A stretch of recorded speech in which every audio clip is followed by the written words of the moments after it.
এইটা আমাদের প্লেলিস্টের শেষ ভিডিও।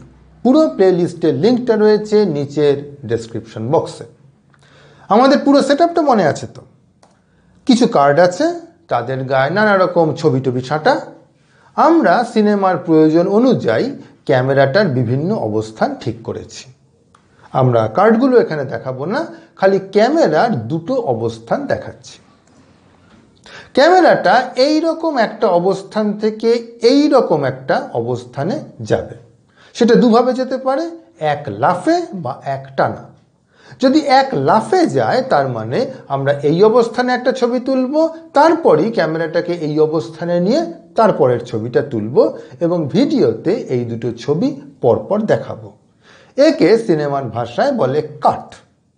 কিন্তু বারবার কাট ব্যবহার করলে ভিডিওটা আর ভিডিও বলে মনে হবে না, মনে হবে যেন কিছু স্থির চিত্রের স্লাইড শো। তাই বেশিরভাগ সময় আমাদের ক্যামেরা চালাতে হবে এক টানা, মানে ছবি তুলতে তুলতেই ক্যামেরা সরাতে হবে। অবশ্যই কম্পিউটার দিয়ে কোনো কিছুই ঠিক এক টানা করা যায় না, কিন্তু খুব ঘন ঘন করা যায়। এত ঘন ঘন যে প্রায় একটানা বলেই মনে হয়।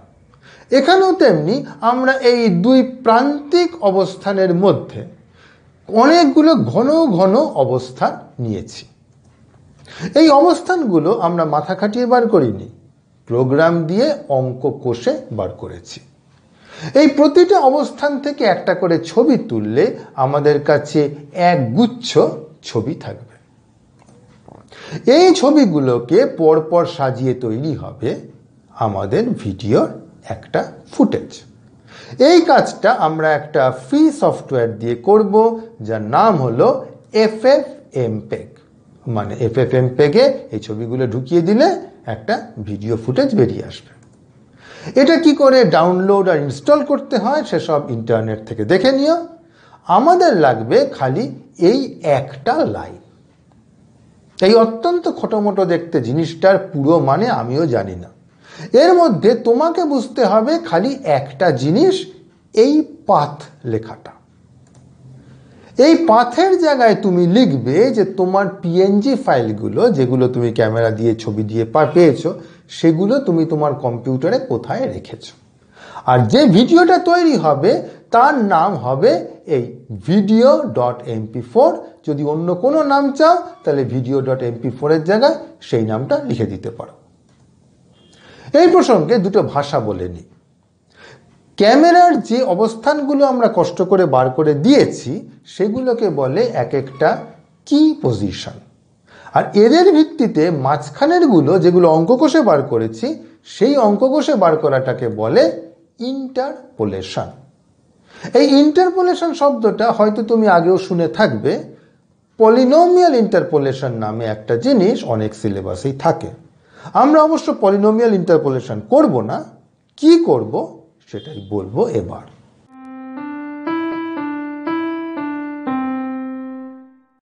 ক্যামেরার অবস্থানগত জিনিস ছিল দুটো, এক চোখের অবস্থান আর দুই অর্থোনর্মাল বেসিস। এই দুটোকেই ইন্টারপোলেট করতে হবে। এদের মধ্যে চোখের অবস্থানটা ইন্টারপোলেট করা সহজ, সেটা দিয়েই শুরু করি। ধরো এই দুটো অবস্থান আছে, এরা 3Dতে দুটো বিন্দু, ধরো নাম দিলাম U আর V। আমাদের কাজ হলো ক্যামেরাটাকে এখান থেকে এখানে নিয়ে যাওয়া।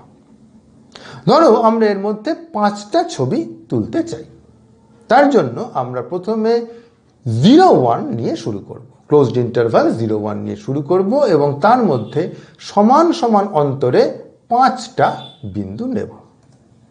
এদের নাম দিলাম ধরো A0 থেকে A4, তার মানে AI হচ্ছে I/4। এদেরকে ব্যবহার করে আমরা এই দুটো বিন্দুর মধ্যেও 5টা অবস্থান পাব। এখানে এদের মধ্যে ith বিন্দুটা হবে 1 - AI into U plus AI into V। এইরকম মাঝামাঝি বিন্দুদের বলে U আর V এর এক একটা কনভেক্স কম্বিনেশন। আর এই যে AIটা দু জায়গায় এসেছে, এটাকে বলে কনভেক্স কম্বিনেশনের প্যারামিটার। যেখানে বিন্দুর সংখ্যা যতই বাড়াবো আর ততই বিন্দুগুলো আরো ঘন ঘন হয়ে উঠবে। অনেক সময় বিন্দুগুলোকে সমান সমান অন্তরে থাকাটা ভালো লাগে না, এই শুরুতে আর শেষের দিকে একটু বেশি ঘন হলে দেখতে ভালো হয়। এটাকে পাওয়ার জন্য আমরা এই এআইটাকে সরাসরি প্যারামিটার হিসেবে না ব্যবহার করে তার জায়গায় এফ অফ এআই ব্যবহার করতে পারি, যেখানে এফ এর গ্রাফ হচ্ছে এই রকম কিছু একটা, কতটা এস এর মতন দেখতে জিনিস। এই ব্যাপারটাকে বলে ইজ ইন ইজ আউট, অর্থাৎ প্রথমে একটু ধীরে শুরু হবে, মাঝখানটা স্পিড, তারপর আবার একটু ধীরে গিয়ে শেষ হবে। এই ব্যাপারটা ভালো করে বুঝে নেওয়া যাক। এই যে গ্রাফটা, এর হরাইজন্টাল অ্যাক্সিস বরাবর দেখানো হচ্ছে সময়। ধরো 1 সেকেন্ড ধরে অ্যানিমেশন হবে, তবে এইটা হচ্ছে 0 আর এটা হচ্ছে সময় 1। আর এই যে অ্যাক্সিসটা, এই অ্যাক্সিসটায় রয়েছে কনভেক্স কম্বিনেশনের প্যারামিটারটা। এবার এই গ্রাফটাকে ব্যবহার করে আমরা ক্যামেরাটাকে ধরো এখান থেকে এখান অবধি নিয়ে আসব। বোঝার সুবিধার জন্য প্রথমে ধরো এই গ্রাফটা হচ্ছে একেবারে 45 ডিগ্রি লাইন। সেক্ষেত্রে সময়ের সাথে সাথে অ্যানিমেশনটা সর্বদা সমান তালে হবে। দেখা যাক, দেখলে একইভাবে হলো। কিন্তু যদি গ্রাফটা হতো এই রকম, তবে সময়ের সঙ্গে সঙ্গে গতিটা সর্বত্র একই বেগে হচ্ছে না। প্রথম দিকে খানিকটা আস্তে শুরু হচ্ছে, স্লোপটা কম, মাঝখানে স্পিড বাড়ছে, শেষে গিয়ে আবার স্লোপটা কমে যাচ্ছে, তখন আস্তে করে থামছে। এখানে অ্যানিমেশনটা দেখতে কেমন হবে দেখো। যদি শুরুটা আরো আস্তে করি তবে গ্রাফটা হবে এই রকম আর অ্যানিমেশনটা দেখাবে এই রকম। এরকম প্রথমে ধীর এবং তারপরে স্পিড তোলার উদাহরণ দুর্গেশগড়ের গুপ্তধন জাতীয় সিনেমাগুলোতে বিস্তর আছে। যেমন ধরো এই উদাহরণটা দেখলে, ক্যামেরাটা কেমন করে পিছিয়ে এলো, প্রথমে ধীরে ধীরে, তারপর হঠাৎই খুব স্পিডে। ঠিকভাবে ইজ ইন ইজ আউট করার উপরে সিনেমার স্মার্টনেস অনেকটাই নির্ভর করে।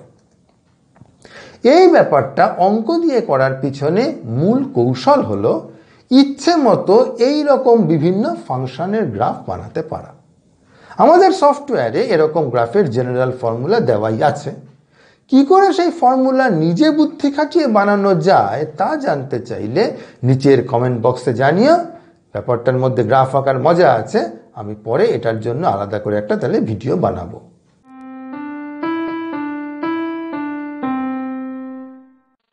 একটা অর্থোনর্মাল বেসিস মানে ছিল একটা অর্থোগোনাল ম্যাট্রিক্স। সেখানেও আমরা এই কনভেক্স কম্বিনেশনের কায়দায় লাগাবো, তবে একটু ঘুর পথে। যদি দুটো অর্থোগোনাল ম্যাট্রিক্স নিই পি আর কিউ এবং এ হয় 0 থেকে 1-এর মধ্যে কোনো সংখ্যা, তবে A P plus 1 minus A Q কিন্তু অর্থোগোনাল ম্যাট্রিক্স নাই হতে পারে। সেটা ছবি দিয়ে বোঝার জন্য একটা 2D উদাহরণ ভাবা যাক। ধরো একটা ভেক্টর আছে ভি, তাকে পি ওই অর্থোগোনাল ম্যাট্রিক্স দিয়ে গুণ করলে পাবে পি ভি। অর্থোগোনাল ম্যাট্রিক্স দিয়ে গুণ করছি, রোটেট করলো। আর কিউ আরেকটা অর্থোগোনাল ম্যাট্রিক্স, সেটা দিয়ে গুণ করলে পাবে কিউ ভি। লক্ষ্য করো যে অর্থোগোনাল ম্যাট্রিক্স দিয়ে গুণ করলে দৈর্ঘ্য বদলায় না, তাই এই তিনটে ভেক্টরের দৈর্ঘ্যই সমান, সকলেই একই গোলের উপরে আছে। কিন্তু যদি ভি কে A P plus 1 minus A Q দিয়ে গুণ করি তবে কি পাবো? তবে পাবো এ গুণ পি ভি প্লাস 1 মাইনাস এ গুণ কিউ ভি, যেটা এই পি ভি আর কিউ ভি একটা কনভেক্স কম্বিনেশন। তাই এই পি ভি আর কিউ ভি কে যোগ করলে যে সরল রেখাটা হয় তার উপরে কোনো বিন্দুতে আমাদের এই ভেক্টরটা থাকবে। তাই লক্ষ্য করো এই ভেক্টরটা কিন্তু গোল অবধি পৌঁছলো না, তার মানে এর দৈর্ঘ্য কমে গেছে। অতএব এই ম্যাট্রিক্সটা মোটেই অর্থোগোনাল ম্যাট্রিক্স হতে পারে না। কিন্তু কনভেক্স কম্বিনেশনের কায়দাটা এখানেও ব্যবহার করা যায়। ম্যাট্রিক্সের উপর না করে যদি তুমি এই কোণটার উপরে সেটা ব্যবহার করো। এখানেও আমরা আগের মতোই 0, 1-এর ওপর কিছু বিন্দু নেব এবং সেই অনুযায়ী এই কোণটাকে আমরা 5 ভাগে ভাগ করব, বা যতগুলো ভাগ আছে ভাগ করব। ঠিক একই ধারণা কাজ করবে 3Dর বেলাতেও। এটা তো 2Dর জন্য বললাম, কিন্তু এখানে একটা সমস্যা আছে। আমরা আমাদের ক্যামেরার উপর একটা শর্ত চাপিয়েছিলাম, মনে আছে? ক্যামেরাটা যেন সর্বদা সোজা থাকে, মানে যেসব জিনিস ওয়ার্ল্ড কোঅর্ডিনেট সিস্টেমে ভার্টিক্যাল সেগুলো যেন ছবিতেও ভার্টিক্যালি দেখায়। অর্থাৎ আমার মাথাটা যদি ক্যামেরা হয়, তবে আমার মাথার মাঝখান দিয়ে যে প্লেনটা নাক বরাবর আছে সেটাকে খাড়া থাকতে হবে, হেলে গেলে চলবে না। আমি মাথাটাকে মানে ক্যামেরাটাকে এভাবে হেলাতে পারি, কিন্তু এভাবে নয়। আমরা যখন একটা ক্যামেরার একটা অবস্থান থেকে আরেকটা অবস্থানে যাব, তখন দেখতে হবে যেন চলার পথে এই শর্তটা কোথাও ক্ষুণ্ণ না হয়। কিভাবে আমরা এই কাজটা করব সেটা সামান্য জটিল, এবার সেটাই শিখব।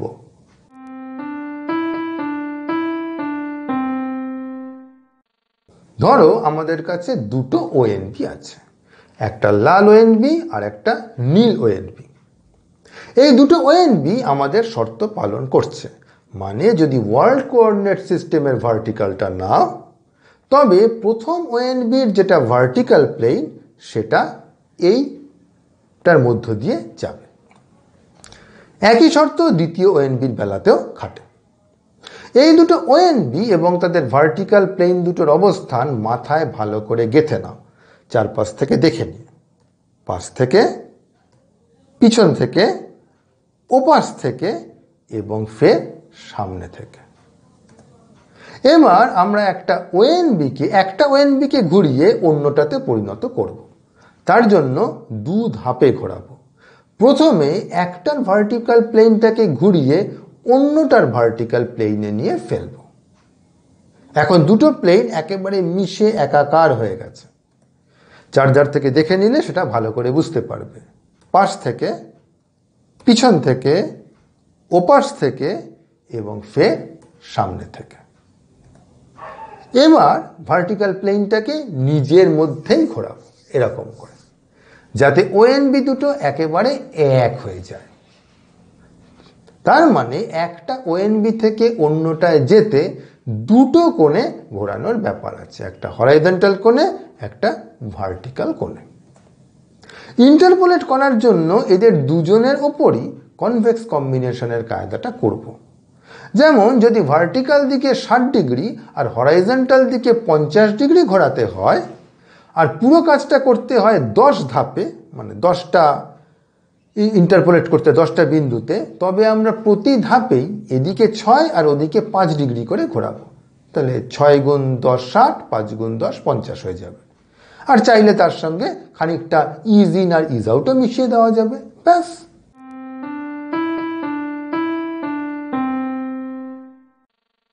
আমাদের প্লে লিস্ট এখানেই শেষ। পুরো প্রোগ্রামের লিঙ্কটা দিয়েছি নিচের ডেসক্রিপশন বক্সে। আমরা সবটাই আর প্রোগ্রামিং ল্যাঙ্গুয়েজে লিখেছি, চাইলে অন্য যে কোনো ভাষাতেও লিখতে পারতে, খালি যেন সেই ভাষায় মাউস দিয়ে ক্লিক করা বুঝতে পারে এবং PNG ইমেজ সেভ করা যায়। আলোচনার সময় কিছু কিছু খুঁটিনাটি বাদ দিয়ে গিয়েছি, সেগুলো সবই পাবে প্রোগ্রামটার মধ্যে। আর এই পুরো প্লেলিস্টটা কেমন লাগলো নিচের কমেন্ট বক্সে সেটা জানাতে ভুলো না।